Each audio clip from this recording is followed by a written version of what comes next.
Salut mes petits vendangeurs du fuseau, c'est Jack, on se retrouve sur une nouvelle game sur YouTube avec Teja Inora en élite. J'ai dépassé l'or, la game était pas très belle. Par contre celle-ci que je vous ai gardée, qu'on va commenter ensemble, elle est très sympa. On joue toujours avec Teja. Alors le deck a été un peu modifié, c'est Listen Boucherie V2. Qu'est-ce qui a changé par rapport à la dernière fois? Je vais vous mettre le lien en description. Dans cette version-ci, on joue 3 vendangeurs du fuseau parce que c'est super strong si on arrive à faire l'effet de ravitaillement. Pour justement activer cet effet de ravitaillement, on va jouer 3 Ogun alors que j'en jouais que 2 avant. Voilà le troisième. On a toujours Listen Boucherie, voilà, il est bon celui-là. Il fait plaisir quand on a un repère et qu'il sort de la main, il est pas cher. Les champignons éternueurs, on en joue 3, mais en commun cette fois-ci, on n'a plus la place pour les rares. 3 Kodama communs, ça fait des plantes, c'est ce qu'on veut. Le petit Jin, je vous l'ai déjà présenté, très polyvalent. Yongsu, j'ai pas touché, j'en joue 2. 3 Dracena en commun. L'Aloe Vera, j'ai la place que pour 2 en rare. Ça aussi c'est très bien, parce que ça nous fait ravitailler en late game. La danseuse d'étoffe, vous l'avez déjà vu, donc je rappelle, si j'ai un repère, elle va pouvoir donner fugace et endormi. En effet flèche, donc c'est très fort, elle peut le faire 2 fois. Le deuxième Aloe Vera. Je suis monté à 3 Hydracena parce que tout simplement c'est super strong vu que je joue beaucoup de plantes et des prairies pour baisser son coût. Mon but c'est de sortir T6 ou T7, donc j'en joue 3. Voilà la troisième. Voilà, donc comme on joue beaucoup de plantes et l'Hydracena, je peux pas me passer des prairies prolifiques. J'en joue que 2, 3 ça fait too much. Le fuseau, j'adore cette carte, toujours on en laisse 2. Le deuxième. On joue que 2 sommeils réparateurs, ça suffit puisqu'en début de game c'est pas très utile, mais en fin de game ça fait le café. 2 entraînements à la méditation pour en créer des bonnes créas qu'on veut garder. 2 abreuvés pour booster nos petites plantes. Et 2 cocons d'étoffe contre Waru. 2 moissons de mana, ça c'est pour la gestion polyvalente du deck. On est parti pour la game, à tout de suite.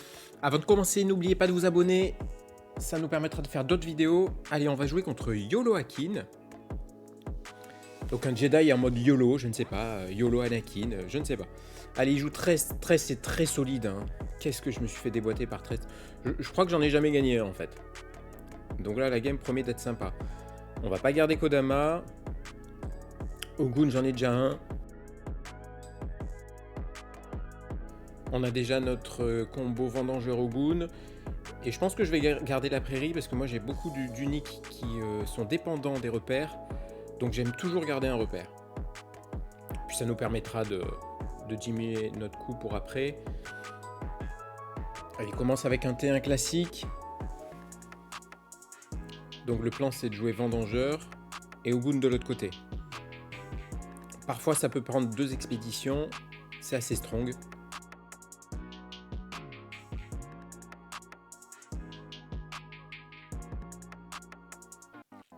Une Ada. Et là je suis plutôt content parce qu'en jouant Ogun, je vais passer en forêt. Donc ça c'est très bien. Ada Lovelace, très sympa, la version rare. Allez, premier jour qui se passe bien pour nous, on avance des 2 côtés. Ça c'est très bien. Allez, on ajuste la luminosité de l'écran, voilà, encore mieux.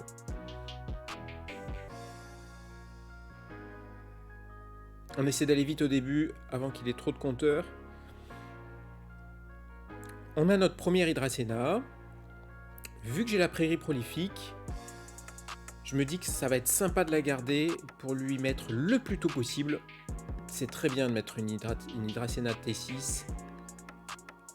Ça fait le café. Oh, et le vendangeur nous fait apparaître un petit Jin, donc ce qui modifie notre plan de jeu. Ça, j'aime bien le... Quand j'ai pas de repère, j'aime bien ravitailler avec lui. Donc je vous le rappelle, hein, il permet de... je vous le mettrai en petite capture d'écran. Il permet de ravitailler pour un de plus. Donc je pense que ça va être le plan de jeu. En plus, on a un biome montagne. Il se met très bien avec Teja 3-5-2. Solide et ça ravitaille. Bon, après, j'aurai trop de cartes en réserve, mais ça permet au moins de choisir la carte qu'on veut garder. Voilà, il joue Ada de la réserve. Ada, ça lui permet de mettre une carte en réserve. Comme il met une Coppelia, la Coppelia arrive sur le terrain. Voilà. Axiom, ça déroule. Hein. Trest, c'est un rouleau compresseur de la réserve. Ça n'arrête pas. Allez, on peut pas faire mieux. Notre vendangeur ancré. Et c'est le AP qui sort qu'on n'avait pas prévu. Alors là, on était très bien, on avançait sur les deux. Et là, il nous sort un AP des familles. Dommage. Dommage, c'est toujours fort le AP. Du coup, on a trop de cartes. Alors là, prochain tour, on veut jouer Prairie. En jouant Prairie, ça nous rendra gratuit le vendangeur. Donc, tant pis pour Ogun. J'en ai d'autres, c'est pas grave. Allez, on a pioché Moisson de mana. Alors ça, on veut le garder pour gérer les bastions. Bastion, c'est sur Axiom, c'est incroyablement fort. Cette carte à 2, c'est juste débile. Mais voilà, ça fait partie du jeu, il faut gérer les cartes fortes des autres. Donc hélas, on va pas garder l'aloe. De toute façon, on a beaucoup de cartes là, on est bien. Allez, on commence avec une prairie. Alors l'avantage de cette prairie, c'est que ça fait un petit après-vous, voilà. Un après-vous assez cher, mais qui au final après se rentabilise, puisque ça baisse le coût de 1. Donc au final, c'est comme une petite prairie à 1 au final. Un petit après-vous à 1. C'est pas mal. Allez, je sais plus ce que c'est que cette carte, c'est la navigatrice, je crois. 2-2-2 pour 1, oui, bon, c'est du Axiom, hein, normal. La prairie nous permet de jouer le vendangeur tout free, tout gratuit. C'est les soldes chez Moona aujourd'hui. Voilà, j'hésite à jouer Dracena, mais bon, je préfère jouer un petit vendangeur. Ça coûte que 1. J'étais content, j'avais peur qu'il me sabote, en fait, pour tout vous dire, et il m'a pas saboté. Donc je suis assez content. On va le jouer côté gauche, là où il y a le moins de force en présence. Et c'est le deuxième Hooked qui part. Bon, ça ne nous arrange pas forcément. Du coup, la Dracena, elle va pouvoir bloquer à gauche ou... Non, elle va pouvoir passer à droite. Hein. Non, elle va pouvoir bloquer à droite. Ah, elle va pouvoir rien bloquer du tout, en fait. Ouais, elle va bloquer juste à gauche. C'était le mieux que je puisse faire, c'est juste bloquer à gauche. Et là, son hook lui permet de passer devant, de rattraper le retard. Et ça y est, il a déjà 5 compteurs. Donc, je vous le rappelle, 13, dès qu'il a 5 compteurs sur son héros, il peut piocher une carte et mettre une carte en ravitaillement. Donc, évidemment, c'est fort. Hein. Ça fait une demi-pioche en plus, si vous voulez. Qu'est-ce qu'on pioche? On pioche Fuseau. On a envie de garder le Fuseau pour protéger notre Dracena. Notre Hydracena, pardon, je vais y arriver plus tard. Alors, je sais jamais, vous dites Hydracena ou Hydrakena? Qu'est-ce que vous dites, vous, en commentaire? Dites-le moi. On se sépare de la Dracena. Pas assez fort à ce niveau de la partie. On veut garder Moisson et on veut tout miser sur notre Hydracena, donc on veut garder Fuseau. Donc là, on est déjà à 6 mana. Bah, qu'est-ce qui se passe à 6 mana chez moi? C'est l'Hydracena qui part. Allez. Allez, faut lâcher la bête là. En plus, on a un très bon board parce qu'on a pu préparer le board en fait au tour d'avant. Avant de jouer Hydracena, il faut essayer de mettre une ou deux plantes. Donc là, c'est parfait. On avait 2 plantes ancrées. C'est pour ça que j'ai gardé en fait Vendangeur et Dracena. Et maintenant, notre Hydra est 5-5-5, Corias 3. Donc là, on est assez tranquille. Et c'est parti, c'est le premier bastion qui tombe. Bon, là, on n'a plus de mana, on peut plus rien faire. Donc là, on va le laisser jouer. Donc là, on l'a senti un peu en panique. Là. Dès que j'ai posé l'Hydra, il a commencé à partir en roue libre. Je pense qu'il a bugué. Voilà, là, il nous fait un festival de défausse, de ravitaillement, Ada, Coppelia qui part en jeu. Voilà, là, il a bugué, clairement. Il est en roue libre. Voilà, Coppelia qui vient sur le terrain, automatiquement, avec un booster du haut bastion. C'est insupportable, Trest. C'est insupportable. Je joue pas Axiom, mais je comprends. Et un petit cylindre, allez, on met des compteurs, voilà. On joue 10 minutes. Encore, je vous accélère, là, hein, en temps réel. Allez, on défausse le récupérateur. Le mécanicien, pardon, pour poser un récupérateur. Allez, On est égal. On est égal, j'ai perdu mes plantes. Et mon Hydracena va monter. Qu'est-ce qu'on pioche? Abreuvé, champi. Alors là, on veut jouer Fuseau tous les jours. Allez, n'oubliez pas de vous abonner, s'il vous plaît. Un petit pouce. Ça permettra d'avoir d'autres vidéos. Voilà. Donc, on veut garder le Fuseau pour protéger l'Hydracena. Voilà, il n'a toujours pas de gestion. Lui, c'est un deuxième bastion qui tombe. Oh là là. Il fait très mal. Alors, dans l'ordre, j'avais envie de jouer mon Fuseau, mais 2 bastions sur la table, c'est juste ingérable. Il peut même dépasser notre Hydra.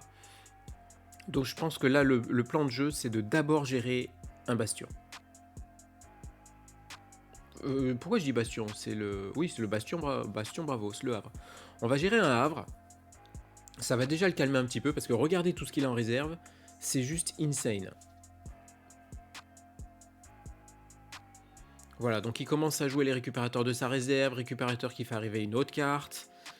Allez, on va vite protéger notre Hydra, parce que je vous avoue que là, je ne donne pas cher de sa peau. C'est bon, une fois qu'on a posé le fuseau, elle a Corias 2. Elle-même, c'est une plante, donc elle a Corias 3. Voilà, lui il est en roue libre, hein. Il déroule tout son deck.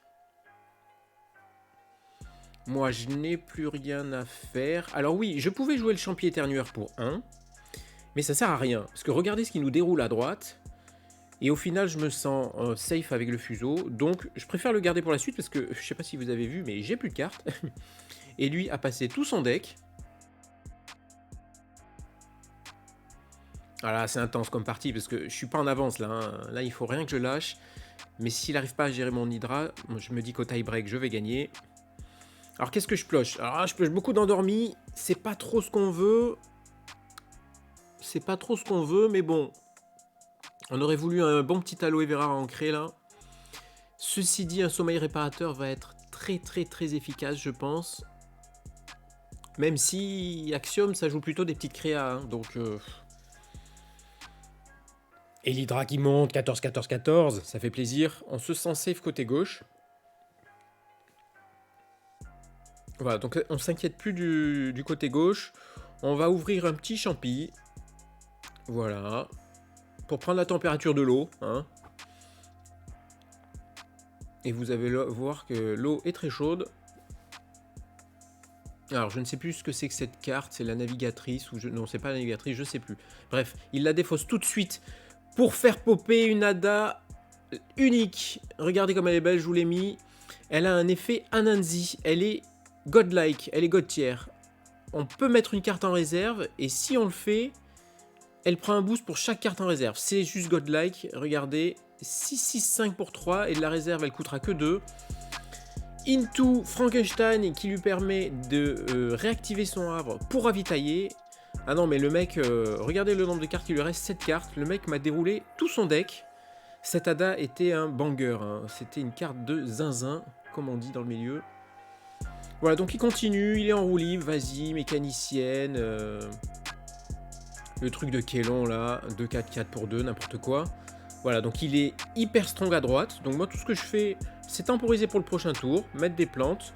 Finalement, le Kodama était parfait, puisqu'il me permet d'avoir une plante pour le tour d'après, et d'être en place.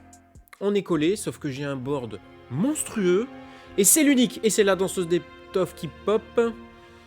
C'est l'unique pour chez moi. Alors là, on est très bien, parce que cette danseuse va me permettre de gérer son Ada.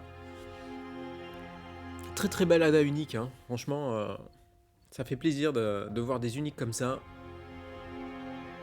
Et ça fait plaisir de les endormir surtout. Donc là, le plan de jeu est super parce que je n'ai que de la gestion. J'ai pioché mes plantes au tour d'avant. Allez, c'est parti. Lui, il continue. Regardez, il a 10 mana. Je lui ai fait une moisson, donc forcément, moi, je ne mets pas en réserve. Je ne mets pas en mana. L'intérêt de ce jeu, c'est qu'il tourne avec très peu de mana. Vous voyez, je suis à 7 mana et ça tourne toujours. Un hook. Alors là, j'ai cru qu'il allait me hook mon Hydra. Mais en fait, ça revient au même.